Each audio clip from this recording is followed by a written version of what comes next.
नमस्कार बच्चों। Life process chapter में न्यूट्रिशन टॉपिक में आज हम लोग पढ़ेंगे ह्यूमन डाइजेस्टिव सिस्टम के बारे में।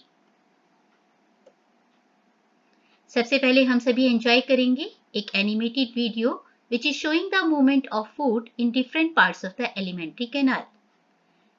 एलिमेंट्री कैनाल के डिफरेंट पार्ट्स के बारे में डिस्क्रिप्शन होगा।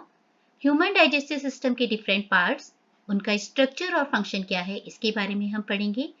और इसके साथ साथ ही डिफरेंट पार्ट्स में जो फ्रीक्वेंटली आस्क्ड क्वेश्चन है उसके बारे में डिस्कशन करेंगे। तो लेट्स स्टार्ट।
देखने के बाद अब हम शुरुआत करते हैं आज के इस टॉपिक को समझाने से। जहां आपने वीडियो में देखा होगा वहां पे स्टार्टिंग में एक टर्म यूज हुई थी एलिमेंट्री कैनाल, और अब हम टर्म यूज कर रहे हैं human digestive system.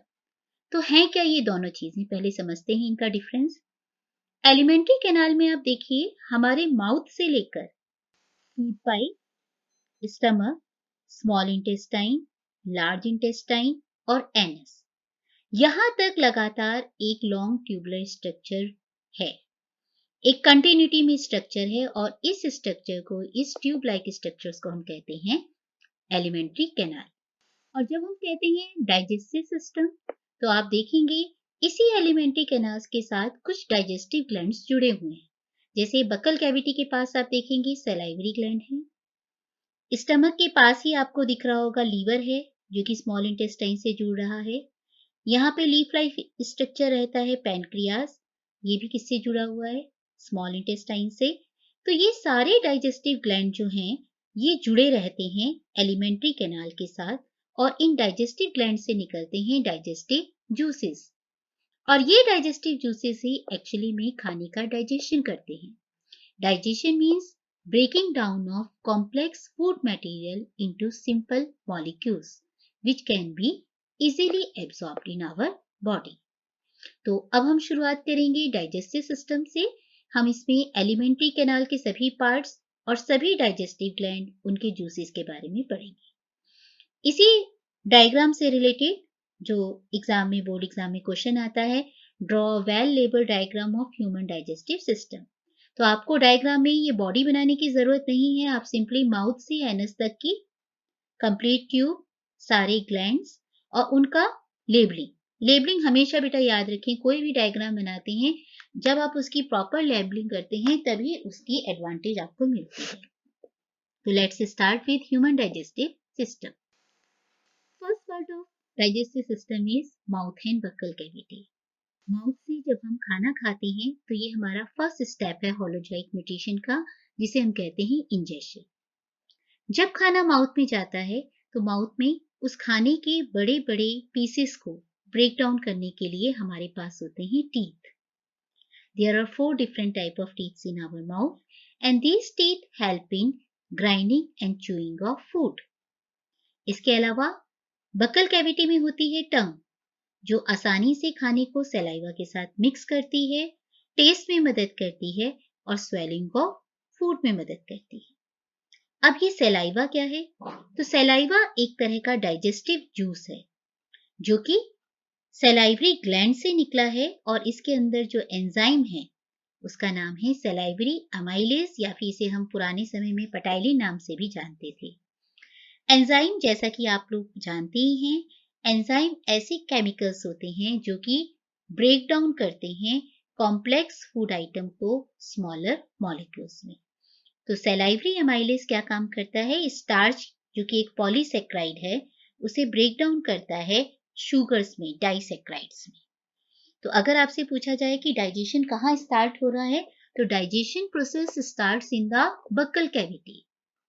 Buccal cavity में ही हमारे फूड का डाइजेशन स्टार्ट हो जाता है और फूड के किस कंपोनेंट का? स्टार्च का। There is partial digestion of starch in the mouth. Next comes, जब हमने बात की सलाइवा की और आपको बताया कि सलाइवरी ग्लैंड से सीक्रेट होता है, तो एक बार देखिए ये सलाइवरी ग्लैंड है कहाँ। तो देखिए ये जो ग्रे कलर से दिखाया गया है, ये देखिए, ये सलाइवरी ग्लैंड हमारा पैरोटिड ग्लैंड। सलाइवरी ग्लैंड्स के नाम भी हैं जो कि आप बड़ी क्लासेस में पढ़ेंगे, सिंपली आपकी इंफॉर्मेशन के लिए। This is first salivary gland, parotid gland, कान के पास है। ये देखिए टंग के जस्ट नीचे सबलिंगुअल ग्लैंड है, ये भी एक सलाइवरी ग्लैंड है। और जॉज के नीचे सब मैंडिबुलर ग्लैंड। तो ऐसे 3 सलाइवरी ग्लैंड लेफ्ट में हैं और 3 ही राइट साइड पर हैं। That means we are having in total 3 pairs of salivary gland. इस सलाइवरी ग्लैंड से जो निकलता है सीक्रेशन, उसका नाम है सलाइवा। सलाइवा माउथ में आता है, खाने के साथ मिक्स होता है और इसका जो एंजाइम है सलाइवरी अमाइलेज, वो डाइजेस्ट करता है, पार्शियल डाइजेस्ट करता है स्टार्च को इनटू शुगर। इसके अलावा बकल कैविटी में हमारे हैं टीथ। टीथ 4 डिफरेंट टाइप्स के हैं। अगर आप देखें, मिडल के 2 ये टीथ हैं हमारे incisors, then 1 canine, then 2 premolars and 3 molars. That means our dental formula is 2, 1, 2, 3. और ऐसा मल्टीप्लाइड बाय 4 टाइम्स करेंगे क्योंकि सिर्फ एक साइड के जॉ का हाफ पोर्शन है। तो that means we are in total having 32 teeth, helps in biting, chewing and grinding of food molecules, food particles, so that they can be easily digested. Next comes esophagus. Simple शब्दों में हम इसे food pipe भी कहते हैं। तो ये buccal cavity जो है ये ओपन होती है फूड पाइप में। लॉन्ग ट्यूब लाइक स्ट्रक्चर है। आप देखेंगे इसमें कोई भी ग्लैंड जुड़ा हुआ नहीं है, कोई ग्लैंड नहीं है, इसलिए इसमें कोई डाइजेशन भी नहीं होता। तो no digestion occurs in the oesophagus. लेकिन एक स्पेशल मूवमेंट होती है इसमें जिसे हम कहते हैं पेरिस्टैल्टिक मूवमेंट। इस मूवमेंट के थ्रू खाना फूड पाइप में आगे की तरफ बढ़ता है। कैसे होता है देखते हैं एक डायग्राम के थ्रू। देखिए ये माउथ से खाना आया, this is your food bolus. खाना जब ग्राइंडेड फॉर्म में आपको मिल गया है विद सलाइवा, यहां से जो मसल्स हैं, muscles of oesophagus, they are contracting. Contract जब ये करेंगी तो एक फोर्स लगेगी जिसकी वजह से ये बोलस आगे की तरफ पुश होगा। यहां से देखिए और नीचे आया और नीचे आया, तो continuously there is movement of bolus down the food pipe. Oesophagus से होने के बाद खाना एंटर कर रहा है स्टमक। ये देखिए ये है स्टमक, जे शेप्ड स्ट्रक्चर है। बच्चों, जब भी हम बायो में बात करते हैं स्टमक की, तो हम एक बायोलॉजिकल वर्ड यूज करते हैं gastric. Gastric means related to stomach. तो स्टमक के जो वॉल्स हैं, इसमें भी कुछ ग्लैंड्स होते हैं जो डाइजेशन में मदद कर रहे हैं, और इन ग्लैंड्स को हम बोलते हैं गैस्ट्रिक ग्लैंड, और इनसे भी जूसेस निकलते हैं डाइजेस्टिव, जिन्हें हम बोलते हैं गैस्ट्रिक जूसेस। इन जूसेस के अंदर 4 मेन कंपोनेंट्स हैं। कौन कौन से?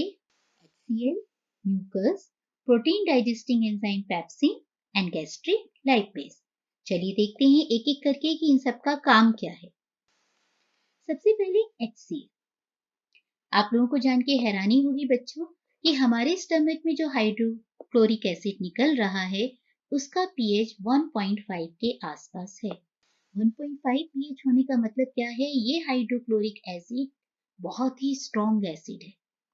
इतना स्ट्रॉन्ग एसिड है कि उससे स्टमक की वॉल्स में अल्सर भी हो सकते हैं। फिर भी ये HCl निकलना जरूरी है। क्यों? इसका जैसे कि एग्जाम में क्वेश्चन भी आता है, what is the role of HCl? तो सबसे पहले HCl एक एसिडिक मीडियम प्रोवाइड करता है। अगर स्टमक में ये एसिडिक मीडियम नहीं होगा, तो जो पेप्सिन एंजाइम, जिसके बारे में आगे हम बात करने वाले हैं, वो एक्टिवेटेड नहीं हो पाएगा और हमारी बॉडी में प्रोटीन का डाइजेशन रुक जाएगा। दूसरा काम HCl क्या करता है? जो सलाइवरी एमाइलेज अपना काम कर रहा था, उसकी फंक्शनिंग को वो स्टॉप कर देता है। सलाइवरी एमाइलेज का काम सिर्फ कहाँ तक रहा? बकल कैविटी और ईसोफेगस तक। उसके बाद ये काम रुक जाता है। और थर्ड काम होता है HCl का, खाने के साथ जो भी बैक्टीरियाज या हार्मफुल जर्म्स आ गए हैं, उन्हें ये किल कर देता है। तो whenever this question comes in your exam, बच्चों याद रखें, एग्जाम में आंसर करने का भी एक प्रॉपर तरीका रहता है।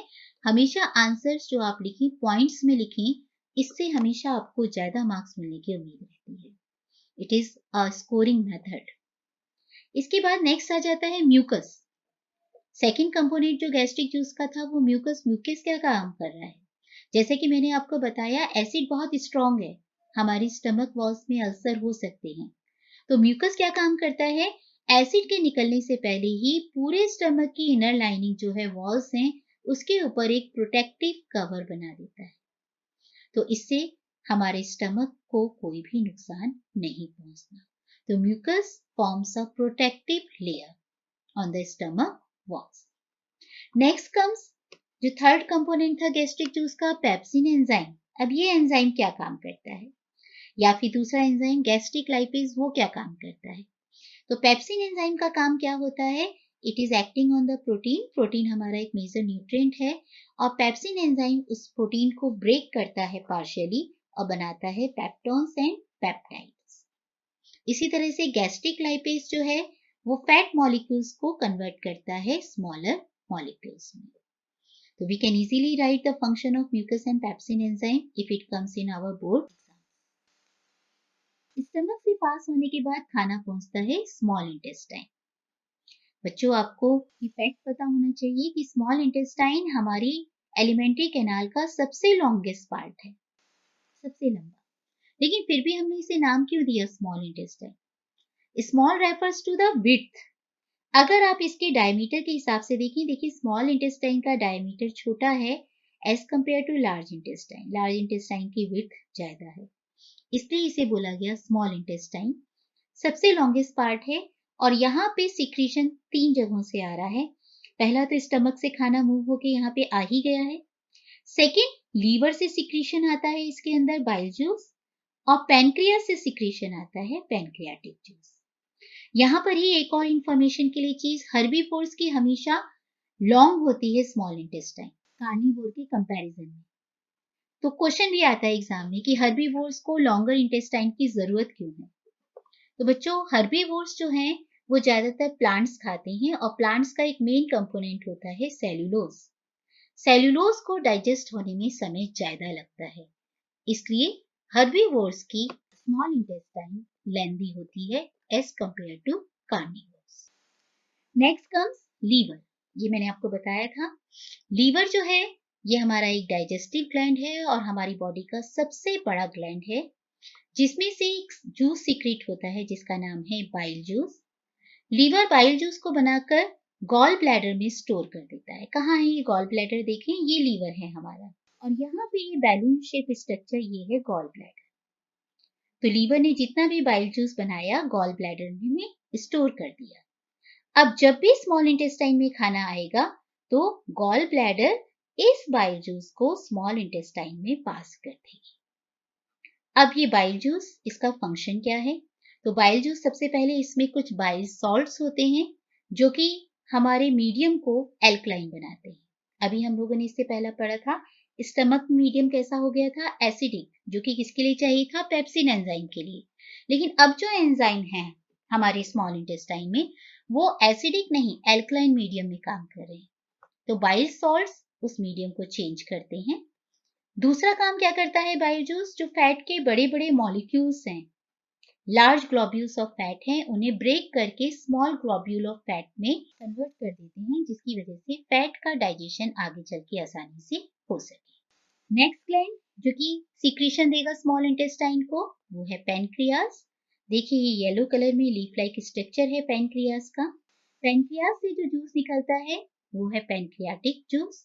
और इस जूस में जो सबसे इंपॉर्टेंट एंजाइम है वो है ट्रिप्सिन, जो कि प्रोटीन को कंप्लीटली डाइजेस्ट करने में मदद करेंगे, और लाइपेज, जो कि इमल्सिफाइड फैट्स को और ज्यादा ब्रेक डाउन करने में हेल्प करेंगे। ये देखिए दोनों ग्लैंड्स किस तरह से स्मॉल इंटेस्टाइन से जुड़े हुए हैं। देखिए ये गॉल ब्लैडर, जहां पे क्या स्टोर हो रहा था? बाइल। ये बाइल जूस इस डक्ट के थ्रू, देखिए ये एंट्री कर रहा है, ये ग्रीन कलर की डक्ट फॉलो करें स्मॉल इंटेस्टाइन। इसी तरह से पैनक्रियास से देखिए ये पैनक्रियाटिक डक्ट आ रही है और ये पैनक्रियाटिक डक्ट भी कहाँ एंटर कर रही है? Small intestine. यानी स्मॉल इंटेस्टाइन में इन दोनों ग्लैंड्स का सिक्रीशन ऐड हो रहा है जैसे ही खाना पहुंचता है। अब इंटेस्टाइन के वॉल में खुद भी अपने ग्लैंड्स होते हैं और इन ग्लैंड्स को बोलते हैं इंटेस्टिनल ग्लैंड्स। ये इंटेस्टिनल ग्लैंड्स जो हैं, इनसे जूस निकलता है जिसे इंटेस्टिनल जूस या फिर सक्सेस एंटेरिकस भी कहते हैं। इस इंटेस्टिनल जूस में भी कुछ एंजाइम्स हैं। आपकी बुक में उन सभी एंजाइम्स का बहुत ज्यादा डिस्क्रिप्शन नहीं किया गया, बस सिंपली आप समझ सकते हैं कि ये सारे enzymes from the liver, enzymes from the pancreas, enzymes from the intestinal juice, all these enzymes completely digest the food. तो अगर आपसे पूछा जाए कि कहाँ पे कंप्लीट डाइजेशन, फूड का डाइजेशन कंप्लीट होता है, it is in the small intestine. और फाइनल प्रोडक्ट क्या है? जैसे हमने जो न्यूट्रिएंट खाया बच्चों, प्रोटीन, वो फाइनली किस में ब्रेक डाउन होता है? Amino acids. कार्बोहाइड्रेट्स जो हम खाते हैं वो किस में कन्वर्ट हो जाते हैं? ग्लूकोज। जो फैट्स का कंजप्शन हम करते हैं वो चेंज होता है fatty acids and glycerol. So digestion is now complete. इसके आगे के पार्ट में डाइजेशन अब नहीं होगा। इसके बाद आ जाते हैं इस टॉपिक से जुड़े हुए frequently asked question in board exam. जैसे पहला क्वेश्चन है, explain the process of digestion of food in mouth, stomach and small intestine. बच्चों ये क्वेश्चन जब भी आएगा लॉन्ग क्वेश्चन में आएगा और इसमें जब आप डाइजेस्टिव प्रोसेस के बारे में बताएंगे तो माउथ में, जैसे कि मैंने आपको बताया, सैलाइवरी ग्लैंड, सैलाइवा, और उसमें कौन से एंजाइम हैं, इसका फंक्शन आपको पूरा एक्सप्लेन करना पड़ेगा। सेम इसी तरह से स्टमक में जब आप बात करेंगे तो गैस्ट्रिक ग्लैंड, गैस्ट्रिक जूस, उसके क्या क्या कंपोनेंट्स हैं और वो किस चीज को डाइजेस्ट कर रहे हैं उसके बारे में बताना पड़ेगा। इसी तरह से स्मॉल इंटेस्टाइन की जब बात आएगी तो आप लीवर से निकलने वाले बाइल जूस, पैनक्रियास से निकलने वाले पैनक्रियाटिक जूस, स्मॉल इंटेस्टाइन से निकलने वाले इंटेस्टिनल जूस, उसमें कौन कौन से एंजाइम प्रेजेंट हैं और वो क्या क्या काम कर रहे हैं उसके बारे में आपको पूरा एक्सप्लेन करना पड़ेगा। सेकंड क्वेश्चन भी बहुत बार एग्जाम में आता है और बिल्कुल 3 नंबर के क्वेश्चन में इसके आने की संभावना रहती है। Bile does not contain enzyme but it is essential for digestion, you have to explain this statement. तो हम लोगों ने जैसे कि बताया था आपको, बाइल जूस में कोई भी एंजाइम नहीं है, पर फिर भी क्यों जरूरी है? तो बाइल के 2 फंक्शंस जो हम लोगों ने डिस्कस किए थे, पहला फंक्शन ये कि बाइल एल्कलाइन मीडियम प्रोवाइड करता है, उसके बिना एंजाइम्स काम नहीं कर पाएंगे, और दूसरा ये इमल्सिफिकेशन ऑफ फैट्स करता है, फैट के मॉलिक्यूल्स को स्मॉल ग्लोब्यूल्स में चेंज करता है, उसके बिना उसका डाइजेशन प्रॉपर्ली नहीं हो पाएगा। Third question we have already discuss कि स्मॉल इंटेस्टाइन हर्बीवोर्स में क्यों लॉन्गर है, because they have to digest cellulose which takes much more time as compare to carnivores. इसके बाद डाइजेशन तो कंप्लीट हो गया। नेक्स्ट टॉपिक जो आ जाता है, खाना डाइजेस्ट होने के बाद उसका एब्जॉर्प्शन होना है और वो फिर बॉडी के लिए यूटिलाइज होना है, दैट मीन्स एसिमिलेशन होना है उसका। तो एब्जॉर्प्शन के लिए क्या है, तो स्मॉल इंटेस्टाइन का जो पोस्टीरियर पार्ट है, आगे का हिस्सा है, वहां पर कुछ फिंगर लाइक प्रोजेक्शंस होते हैं और इन फिंगर लाइक प्रोजेक्शंस को हम कहते हैं विलाई, जो कि खाने को एब्जॉर्ब करने में मदद करती हैं। इससे रिलेटेड ही क्वेश्चन आ जाता है, how is small intestine design to absorb digested food, या फिर इसी से रिलेटेड दूसरा क्वेश्चन आ जाता है, what are villi and what is their function. तो इन दोनों ही क्वेश्चंस के आंसर के लिए आपको पहले विलाई को डिफाइन करना होगा। विलाई क्या है, these are finger like projections present on the inner lining of small intestine. क्या रोल प्ले करते हैं या उनके स्ट्रक्चर में या उनकी डिजाइन में क्या इंपॉर्टेंट है, तो सबसे पहले villi are rich in blood vessels, blood supply बहुत अच्छी होती है क्योंकि इन्हें न्यूट्रिएंट्स को एब्जॉर्ब करके ब्लड को देना है। सेकेंड, थिन सरफेस है ताकि एक्सचेंज ऑफ मटेरियल बहुत अच्छी तरह से हो जाए। And third, villi have more surface area for absorption. इन तीनों चीजों की वजह से विलाई खाने के न्यूट्रिएंट्स को एब्जॉर्ब करेंगी। ये न्यूट्रिएंट एब्जॉर्ब करने के बाद वो किसे पास करेंगी, ब्लड वेसल्स को। ब्लड वेसल्स उन न्यूट्रिएंट्स को बॉडी के डिफरेंट पार्ट्स तक ले जाएगा जहां उनका यूज होगा, और इस प्रोसेस को हम क्या कहेंगे, एसिमिलेशन। तो होलोजोइक न्यूट्रिशन के आप लोगों ने देखा होगा 4 स्टेप यहाँ तक कंप्लीट हो गए। Injection of food buccal cavity में हुआ, डाइजेशन स्मॉल इंटेस्टाइन तक कंप्लीट हो गया, एब्जॉर्प्शन स्मॉल इंटेस्टाइन के पोस्टीरियर पार्ट में हो रहा है, और एसिमिलेशन में ब्लड सारी जगह उस न्यूट्रिएंट को ले जाकर बॉडी के द्वारा इस्तेमाल करवाएगा। इसके बाद बच्चों खाना आता है लार्ज इंटेस्टाइन। कंप्लीट फूड नहीं आएगा, सिर्फ कौन सा वाला फूड बचा, जो अनडाइजेस्टेड फूड है या जो वेस्ट फूड है हमारे लिए, जिसमें कोई भी यूजफुल न्यूट्रिएंट्स नहीं है। अब वो स्मॉल इंटेस्टाइन देखो यहाँ से पास होके कहाँ आ जाएंगे, लार्ज इंटेस्टाइन में। ये लार्ज इंटेस्टाइन के 3 पार्ट्स हैं, केकम, कोलोन एंड रेक्टम। अब लार्ज इंटेस्टाइन में डाइजेशन तो होना नहीं है, तो यहाँ क्या होगा, जब ये फूड यहाँ से अनडाइजेस्टेड पास होगा तो इसमें जितना भी एक्स्ट्रा पानी है वो लार्ज इंटेस्टाइन एब्जॉर्ब कर लेगी, और इसके बाद ये पूरा का पूरा अनडाइजेस्टेड फूड इकट्ठा हो जाएगा रेक्टम में। रेक्टम टेम्पररी स्टोर कर रहा था अनडाइजेस्टेड फूड को, और फिर इसके बाद एनस के थ्रू ये फूड हमारी बॉडी से, ये अनडाइजेस्टेड फूड, वेस्ट फूड हमारी बॉडी से इजेस्ट हो जाएगा। Last step of holozoic nutrition, that is egestion, and this is regulated by sphincter muscles under our control. आप सभी को अगर ये वीडियो अच्छा लगे तो इसे लाइक करें, सब्सक्राइब करें एंड शेयर करें। Thank you.